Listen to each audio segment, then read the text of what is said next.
कई सालों तक इजराइल और ईरान ने एक शैडो वॉर लड़ी, गुप्त ऑपरेशंस, साइबर अटैक्स और प्रॉक्सी लड़ाइयां सतह के नीचे सुलगती रहीं। जून 2024 तक तनाव बहुत बढ़ गया। इजराइल ने ईरान के न्यूक्लियर डेवलपमेंट को एक बड़ा खतरा माना और दुनिया खुले संघर्ष के लिए तैयार हो गई। इंटेलिजेंस से पता चला कि ईरान न्यूक्लियर ब्रेक थ्रू के करीब था, जिससे इजराइल ने कहा कि बातचीत खत्म हो गई है और मिलिट्री एक्शन अब होगा ही। यूएस के सपोर्ट से लिया गया यह फैसला एक बड़ा बदलाव था। शैडो वॉर खत्म हो गई थी। ईरान की धरती पर सीधा हमला होने वाला था। ऑपरेशंस राइजिंग लायन और मिडनाइट हैमर शुरू किए गए। ईरान के मिलिट्री और न्यूक्लियर इंफ्रास्ट्रक्चर को टारगेट करके रीजनल बैलेंस को फिर से बनाने की कोशिश की गई। दुनिया इजराइल ईरान की कहानी में एक नया और ज्यादा खतरनाक चैप्टर देखने वाली थी। संघर्ष का पहला फेज एक चौंकाने वाले कदम से शुरू हुआ। मोसाद के एजेंट्स, जो फारसी अच्छी तरह से बोलते थे, ने ईरान के सीनियर कमांडर्स और न्यूक्लियर साइंटिस्ट्स को कॉल किया। तुम्हारे पास भागने के लिए 12 घंटे हैं। यह psychological warfare operation rising line का पब्लिक फेस था। टारगेटेड हत्याएं और सटीक हमले जो ईरान के लीडरशिप को खत्म करने के लिए बनाए गए थे। लगभग 200 इजरायली विमानों ने 100 हाई वैल्यू टारगेट्स पर हमला किया। कमांड सेंटर्स, मिसाइल साइट्स और खास लोगों के घर।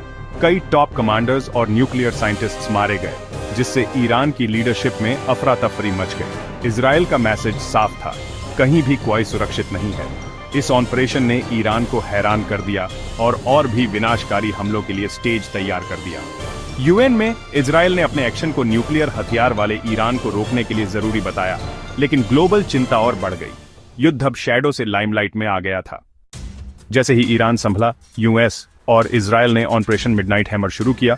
ईरान के सबसे मजबूत न्यूक्लियर साइट्स पर एक जॉइंट हमला।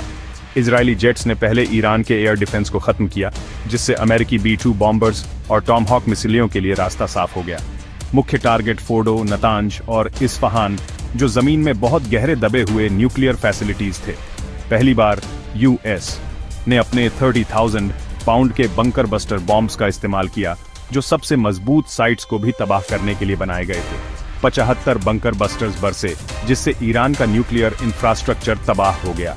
साथ ही इजरायली सेना ने IRGC कमांड सेंटर्स और तेहरान की बदनाम एविन जेल पर हमला किया।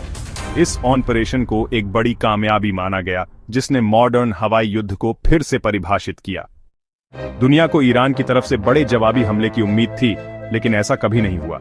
ईरान का मिसाइल जवाब लिमिटेड था। उसका कमांड स्ट्रक्चर और 120 से ज्यादा लॉन्चर तबाह हो चुके थे। तेज इजरायली यूएस हमले ने ईरान को मिलिट्री तौर पर कमजोर और रीजनल तौर पर असुरक्षित कर दिया। तेहरान पर इजरायली हवाई पकड़ कुछ ही दिनों में बन गई, जिससे ईरान को अपनी रणनीति पर फिर से सोचना पड़ा। इजराइल और यूएस के लिए ये ऑपरेशंस एक बड़ी कामयाबी थे, जिसने ईरान के न्यूक्लियर प्रोग्राम को कमजोर किया और डिटरेंस को फिर से स्थापित किया। एक नाजुक नया स्टेटस को सामने आया, लेकिन रीजन तनाव में रहा। बड़े युद्ध का खतरा कम हो गया, लेकिन गहरा तनाव बना रहा। जून 2024 एक टर्निंग पॉइंट था। इजराइल ईरान संघर्ष एक खुले युद्ध में बदल गया, जिससे पुराने नियम टूट गए। मोसाद की चेतावनियों और हमलों की तबाही ने ईरान को अपनी वीकी का सामना करने पर मजबूर किया, जिससे उसकी सुरक्षा सिद्धांत हिल गई। इस संघर्ष का असर ग्लोबली हुआ, जिससे गठबंधन फिर से बने और यूएन में तीखी बहसें हुई। ईरान के लॉसेस, लीडर्स, साइंटिस्ट्स, इंफ्रास्ट्रक्चर ने उसे अलग थलग और कमजोर कर दिया, जिससे उसके ऑप्शंस कम हो गए।